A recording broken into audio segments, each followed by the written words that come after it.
네, 뉴욕 증시 마감 상황 살펴보는 김선영의 인USA SH인베스트먼트 김선영 연구원과 미국 현지 연결해서 얘기를 들어보도록 하겠습니다. 연구원님 안녕하십니까? 예, 안녕하십니까. 김선영입니다. 네, 자 뉴욕 증시 지금 3대 지수 모두 다 상승세로 마감이 됐습니다. 아무래도 연방준비제도의 FOMC 회의 결과가 크게 영향을 미친 것 같습니다.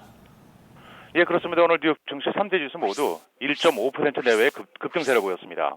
연방준비제도가 FOMC를 통해 지난 7년간의 제로금리 시대를 종결하고 기준금리를 9년 반 내 처음으로 0.25% 인상키로 결정했다는 뉴스가 불확실성 제거라는 호재로 반영되면서 오늘 뉴욕 증시 상승세를 보인 것인데요.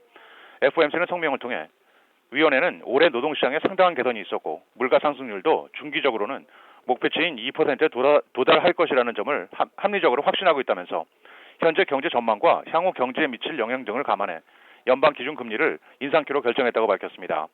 이번 결정은 제넷 옐런 페드 의장을 포함해 투표권을 가진 위원들 10명이 전원의 만장일치로 결정이 됐는데요. 이어 열린 기자회견을 통해 내년도 추가 금리 인상에 대해서는 점진적으로 서서히 접근할 것이라고 다시 한번 강조한 것이 투자 심리에 안정감을 가져다 주고 있습니다. 한편 금융시장에서는 내년 8번 회의 중 최대 4번의 0.25%의 인상이 가능할 것이라고 점치고 있는 상황입니다. 오늘 업종별로는 연방정부가 세제 혜택을 연장한다는 뉴스로 태양광 업종이 일제히 폭등한 것을 비롯해 금융, 주택건설, 헬스케어, 통신, 인터넷, 제조업, 자동차 등 대부분의 업종이 상승했고 반면 주간 원유 재고가 예상 밖으로 크게 증가했다는 뉴스로 국제 원유 가격이 4% 넘게 급락하면서 에너지 업종이 약세를 보였으며 그리고 철강, 모기지 업종 등은 하락했고 오늘 10년 만기 국채금리는 어제보다 소폭 상승한 2.287%의 거래를 마감했습니다. 네, 자 이제 증시 이슈와 특징 종목들 체크를 해보도록 하겠습니다. 자 중국 쪽에 지금 경제 지표에 대한 예측이 나오고 있습니다. 중국 인민은행의 수석 이코노미스트가 내년도 중국의 경제 성장률 6.8%로 내다봤다고요. 예, 그렇습니다. 중국 인민은행이 2016년도 중국의 GDP 성장률이 6.8%를 기록해 올해 6.9%보다 소폭 하락할 것이라고 전망했습니다.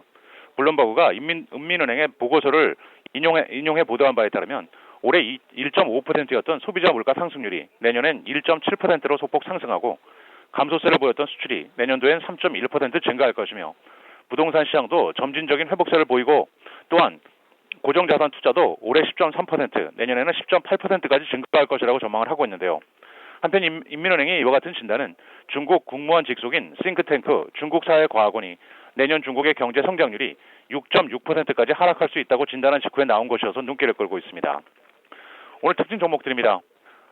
다우존옥스에 위치한 대형 바이오 업체 암젠은 분기 주주 배당을 기존의 79센트에서 1달러로 27% 대폭 인상한다고 밝히며 주가는 1.2% 상승세를 보였습니다.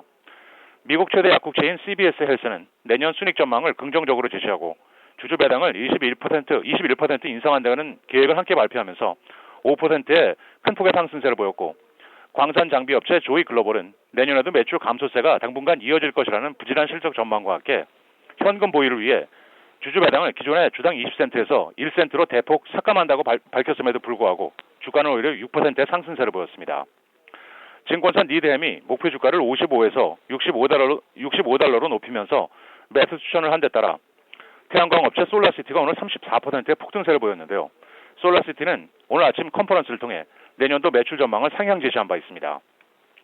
행동주의 헤지펀드인 스타보드 밸류가 보유 지분을 8.9에서 5.5%로 대폭 줄였다는 소식으로 사무용품 판매업체 오피스 디포는 보합권에서 거래를 마쳤고 마지막으로 조지아주 아틀란타에 위치하고 있는 금융결제 서비스 업체 글로벌 페이먼트는 동종업체인 하틀랜드 페이먼트 시스템을 총 43억 달러에 인수한다고 밝혔습니다.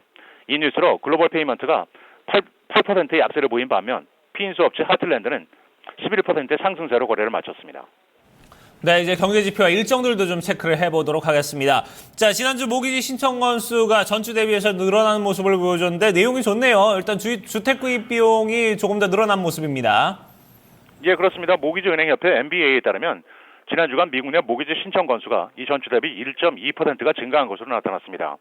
항목별로는 기존 대출의 재융자를 위한 리파이낸싱이 1%가 증가했던 반면 주택 구입용 대출 신청은 3%가 줄었고 지난 주간 30년 고정 모기지 금리 평균은 이 전주와 변화 없이 4.14%를 기록했던 반면 15년 고정 금리는 이 전주에 3.39%에서 소폭 하락한 3.38%를 기록하게 됐습니다.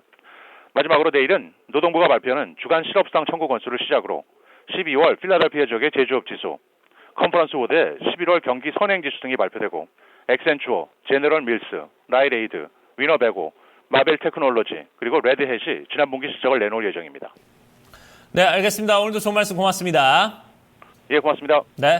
자, 이렇게 김성영 연구원과 저희가 미국 현지 연결해서 뉴욕 증시 마감 상황 체크를 해봤습니다. 자, 그러면 지수별로 좀 흐름은 어떻게 흘러갔는지 자세히 알아보도록 하고요. 지수에 영향을 미쳤던 외신 소식들은 또 어떤 것들이 있는지 알아보도록 하겠습니다. 자, 이 시황센터로 넘어갑니다. 어이지 앵커 우성문 기자 두 분 전해주시죠.